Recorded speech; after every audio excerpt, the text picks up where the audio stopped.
Hey, this is Prabhat Tiwari. So as you people know very well, on this channel we always talk about the books, and today in this video we are going to talk about why the people are losing interest while reading the books. आज हम लोग चर्चा करने वाले हैं कि लोगों की दिलचस्पी किताबों को लेकर के क्यों कम हो रही है, जबकि नॉलेज है बहुत सारी, जबकि सुना है बहुत ज़्यादा कि किताबें पढ़ने से आप अपना व्यक्तित्व बहुत अच्छी तरीके से बना सकते हैं, बहुत सारी चीज़ों को आप खोज सकते हैं, बहुत अच्छी पर्सनालिटी आप बन सकते हैं।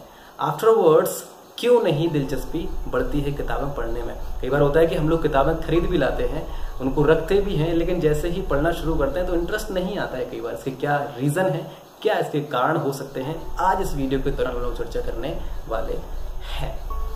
So without wasting any minute, let's get started. Right? So सबसे पहला जो कारण है आपका, और सबसे बड़ा जो कारण हम लोग बोल सकते हैं, वो है आपका मल्टीटास्किंग। चलिए इसको सिंपल सी भाषा में थोड़ा समझ लेते हैं कि मल्टीटास्किंग एग्जैक्टली होता क्या है।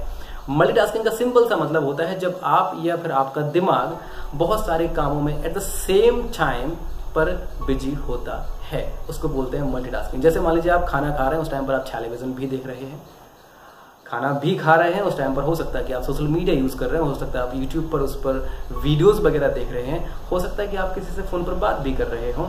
इसको बोलते हैं मल्टीटास्किंग। जाने अनजाने में हम अपने दिमाग को ये ट्रेनिंग दे रहे होते हैं कि वो इतना ज्यादा ट्रेन हो जाता है, उसको आदत हो जाती है एक ही टाइम पर कई सारे चीजों के बारे में सोचने की, या फिर कई जगह दिमाग में वो चीजें लाने की, जो कि बहुत ज्यादा खतरनाक हो जाता है आगे, और उसको इस चीज की आदत लग जाती है।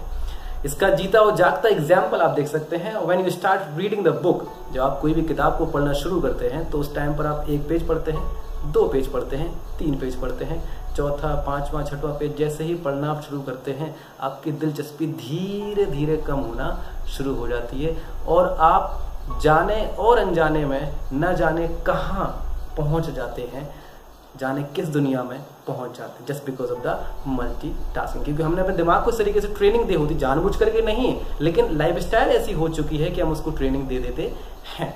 चलिए इसके समाधान क्या हो सकते हैं, ये थोड़ा सा हम लोग समझ लेते हैं। समाधान इसका सिंपल सा है, टेक्नोलॉजी से दूर रहिएगा। जी हाँ, मैं टेक्नोलॉजी के अगेंस्ट बिल्कुल भी नहीं हूँ, मैं भी टेक्नोलॉजी का यूज कर रहा हूँ। जस्ट बिकॉज ऑफ टेक्नोलॉजी और जस्ट वॉचिंग दिस वीडियो, तो आप वो सारी चीजें सीख पा रहे हैं और हम लोग इस बारे में चर्चा कर पा। क्या करना है इसका सही तरीके से, और जरूरत पड़ने पर ही हम लोगों को इसका इस्तेमाल करना है। जरूरत से ज्यादा आप इसका यूज करेंगे जबकि जरूरत नहीं है, और आप इसका लगातार तरीके से इस्तेमाल करते जा रहे हैं, then it turns into the अभिशाप। यस, बिल्कुल सही सुना आपने। जब आप इसका ज्यादा यूज करेंगे तो ये आपके लिए बहुत ज्यादा घातक हो जाता है, तो आप इससे थोड़ा सा दूर रहिएगा। अक्षय कुमार जी बोलते हैं कि जब मैं घर पे जाता हूँ ऑफिस से, तो उस टाइम पर अपने मोबाइल को टच भी नहीं करता हूँ। घर पे बच्चों के साथ खेलता हूँ, अपने परिवार के साथ समय बिताता हूँ। एक पर्सनल जो टच है ना, जो एक पर्सनल फीलिंग है, जो एक इमोशंस हैं, वो आपको वर्चुअल दुनिया में नहीं मिलेंगे। देखिए, मैं दोबारा से बोलता हूँ इस चीज को कि मैं टेक्नोलॉजी की बुराई नहीं कर रहा हूँ, ये बहुत अच्छा है, हमारा बहुत समय बचाती है, लेकिन अगर इसका आप ज्यादा गलत तरीके से या फिर ज्यादा से ज्यादा यूज करेंगे तो कहीं ना कहीं ये घातक बन जाती है हमारे लिए।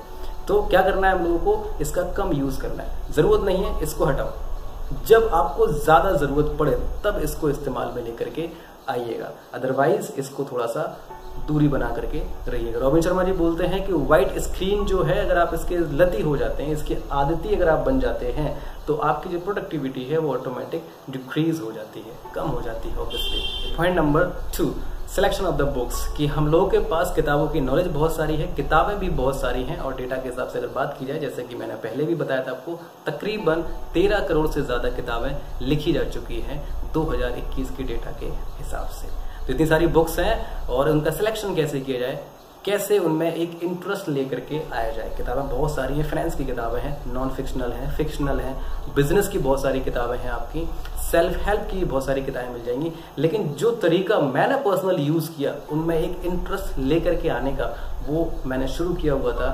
बायोग्राफी से। जी हाँ, मैंने आत्मकथा को पढ़ना शुरू किया, उसमें जो एक मजा जो आता है ना, जो एक इंटरेस्ट आता है, वो शायद आप फिक्शनल और नॉन फिक्शनल बुक से शुरुआत में नहीं ले पाएंगे। ये बिल्कुल वैसे ही है जब आप टेलीविजन में डेली सोप्स देखते हैं, मींस सीरियल आप जब देखते हैं, तो उसमें क्यूरियोसिटी रहती है अगले दिन क्या होगा। And same thing happens in the biographies, कि जब आप पढ़ते हो तो आपके अंदर एक क्यूरियोसिटी रहती है कि नेक्स्ट पेज पर क्या होगा। अगले पड़ाव में इनकी ज़िंदगी में क्या होने वाला है, कैसे इन्होंने इस चीज़ से ओवरकम किया, उनकी ज़िंदगी से आप बहुत सारी चीज़ों की तालीम ले सकते हैं। तो बायोग्राफीज को पढ़ना बहुत ज़रूरी है। शुरुआत में इनको पढ़िएगा, आपको बहुत मज़ा आएगा, क्योंकि वो उनकी ज़िंदगी की पूरी एक यात्रा होती है। उसमें सारी चीज़ें समायोजन होता है सारी चीज़ों का, जिससे आप बहुत अच्छी तरीके से सीख सकते हैं। तो एट द लास्ट में आपसे यही कहना चाहूँगा कि किताबें पढ़ते रहिएगा। बहुत अच्छा लगता है जब आप किताब पढ़ते हो, आपको बहुत सारी चीज़ें फ्री ऑफ कॉस्ट, मतलब 200-250 रुपये पे करके आप 300 रुपये, 400 रुपये, 500 रुपये पे करके वो सारी चीज़ें आपको सीखने को मिल जाती हैं। तो जो शायद उस व्यक्ति की पूरी ज़िंदगी का एक निचोड़ होता है, वो आप महात्मा गांधी बिना बने हुए ही आप एक महात्मा गांधी की ज़िंदगी में आप यात्रा कर जाते हैं।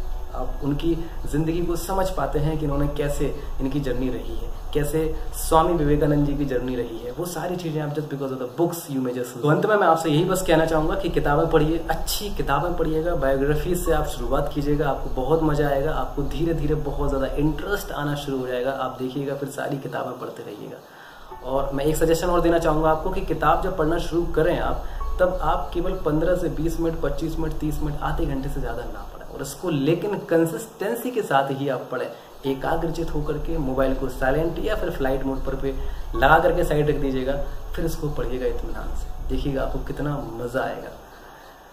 और फिर कमेंट सेक्शन में बताइएगा कि आपको कैसा लगा पढ़ने के बाद। आई होप सो कि आपको ये वीडियो अच्छा लगा होगा। अच्छा लगा हो तो उसको लाइक कीजिएगा, प्लीज़ डू सब्सक्राइब, और ऐसे लोगों के साथ शेयर कीजिएगा जो अपनी ज़िंदगी में कुछ हासिल करना चाहते हैं। शायद ये वीडियो उनको हेल्प कर सके थोड़ा बहुत भी।